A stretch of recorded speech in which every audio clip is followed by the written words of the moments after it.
नवरात्रि के पावन 9 दिनों में मां दुर्गा के 9 अलग अलग स्वरूपों की पूजा की जाती है।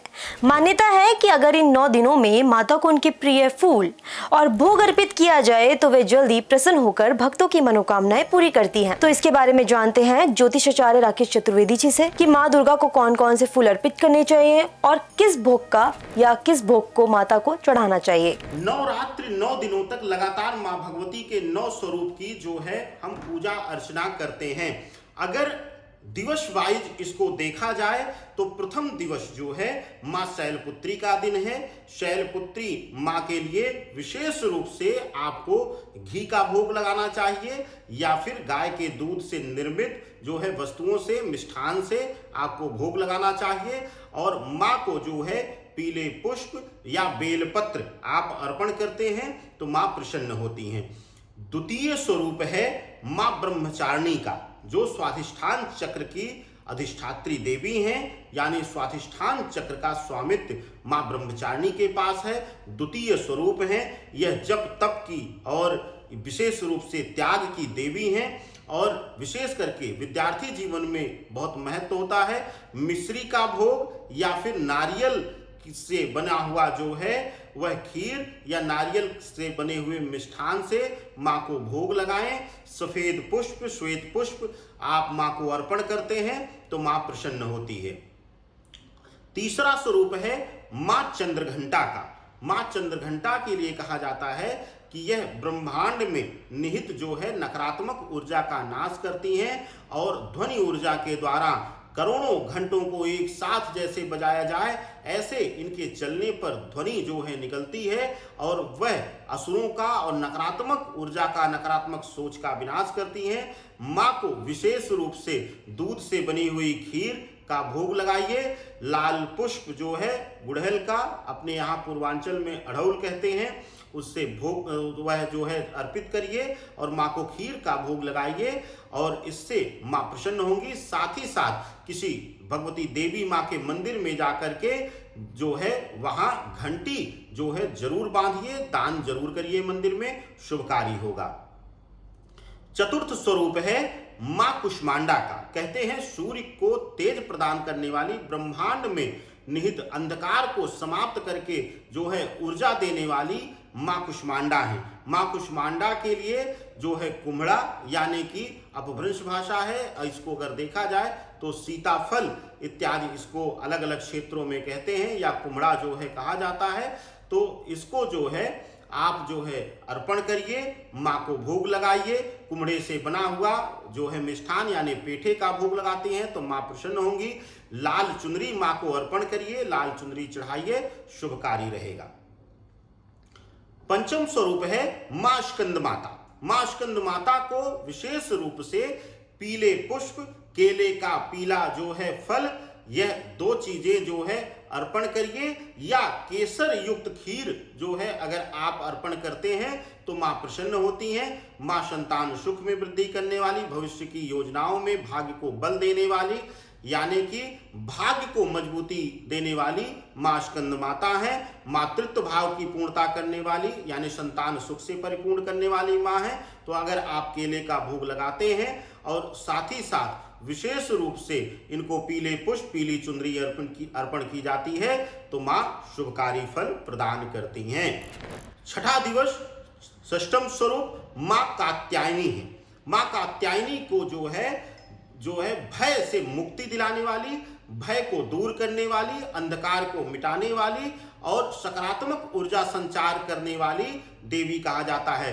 ज्ञात अज्ञात शत्रुओं पर विजय दिलाने वाली और साथ ही साथ मनवांछित वर दिलाने वाली। कहते हैं कि माँ कात्यायनी का श्रीमद् भागवत पुराण में भी जिक्र आता है कि गोपियों ने भी और साथ ही साथ रामायण काल में चर्चा किया जाए तो माँ सीता ने भी माँ कात्यायनी का ही स्वरूप की पूजा की, अर्चना किया, वंदना किया और मनवांछित वर जो है प्राप्त किया। और माँ कात्यायनी को विशेष रूप से आप शहद का भोग जरूर लगाइए। शहद से बना करके, शहद के मिठास से युक्त जो है मिठाई या खीर आप देते हैं और साथ ही साथ लाल पुष्प माँ को अर्पण करते हैं तो माँ अति प्रसन्न होंगी। सप्तम स्वरूप है माँ कालरात्रि। सातवां स्वरूप है दसों महाविद्याओं तंत्र का स्वामित्व करने वाली, भैरवी शक्तियों का स्वामित्व करने वाली माँ कालरात्रि, माँ काली, महाकाली का यह स्वरूप है। और इनके लिए कहा जाता है कि विशेष रूप से नीले पुष्प हों या गुड़ से बनी हुई खीर, गुड़ से बनी हुई मिठाई, गुड़ अगर आप अर्पण करते हैं, इनको चढ़ाते हैं तो माँ अति प्रसन्न होती हैं।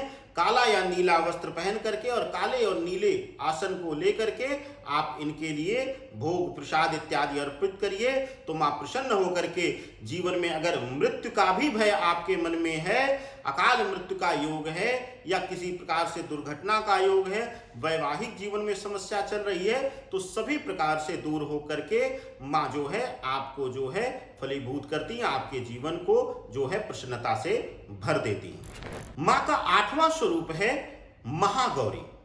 महागौरी माँ ये वही स्वरूप है जब तपस्या करने के उपरांत शरीर बिल्कुल ही जो है निष्ठुर पड़ने लगा यानी निर्जीव होने लगा, तो भोलेनाथ प्रसन्न होकर के माँ भगवती को जो है आशीर्वाद देते हैं और पवित्र माँ गंगा की धार से उनके शरीर को कांति प्रदान करते हैं, उनके शरीर को सौंदर्य प्रदान करते हैं, गौरवर्ण प्रदान करते हैं।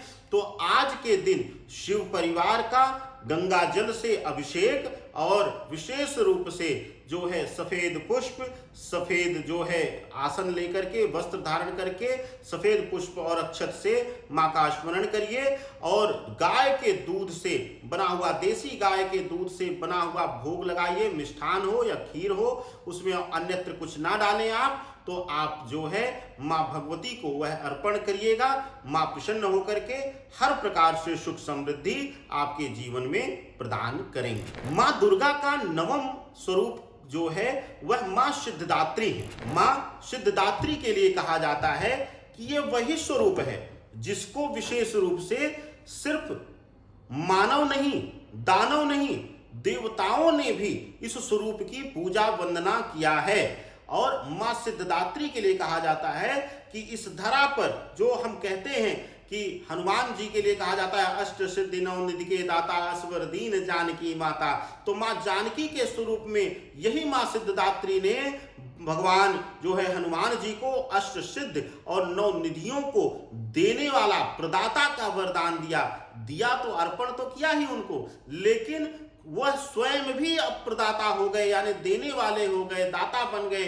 ऐसी अवस्था में जो है माँ की वंदना नर मुनि और देव सभी करते हैं। और आप भी अगर 9वें दिन विशेष रूप से माँ को खीर, अखंडित फल जिसमें विशेष रूप से जो है नारियल हो और साथ ही साथ अनार हो, अखंडित सेब हो, आप भोग लगाइए खीर के साथ। और एक चीज विशेष ध्यान रखिएगा कि यह जो भोग लगाएं आप, जैसे खीर जो हो वह शुद्ध दूध की हो, अगर गाय के दूध की हो तो सर्वोत्तम है। यह आप जो खीर बना करके भोग लगाइए उसमें हल्का सा केसर स्पर्श करिए और आज माँ को 16 प्रकार के श्रृंगार भी अर्पण करिएगा और लाल चुनरी अर्पण करिएगा। यह आपके लिए शुभ फलदायी होगा। और कन्या पूजन आज करना ना भूलिएगा, जिसमें हलवे का भोग, चने का भोग लगा करके उनको जो है मेवा मिश्री इत्यादि भी कन्या पूजन करके उनको अर्पण करिएगा। इस प्रकार से अगर आप माँ सिद्धदात्री की पूजा अर्चना करते हैं तो माँ प्रसन्न होंगी। और एक चीज और, अगर आप माँ सिद्धदात्री के लिए संकल्पित होकर के किसी जो है ब्राह्मण को या किसी जप तप करने वाले को माला कमंडल दान करते हैं तो माँ अतिशय प्रसन्न हो जाएंगी और आपके जीवन को सभी सुख से परिपूर्ण कर देंगी। कहा जाता है कि माँ दुर्गा को लाल रंग का गुड़हल का फूल सबसे ज्यादा प्रिय होता है, जो साहस और ऊर्जा का प्रतीक माना जाता है। इसलिए पूजा में हमेशा ताजे और सुगंधित फूलों का इस्तेमाल करें ताकि माता रानी की विशेष कृपा आप सभी पर बनी रहे। जय माता दी। आप सभी को नवरात्रों की हार्दिक शुभकामनाएं। मैं हूँ आपके साथ हिमिका और देखते रहे प्राइम न्यूज।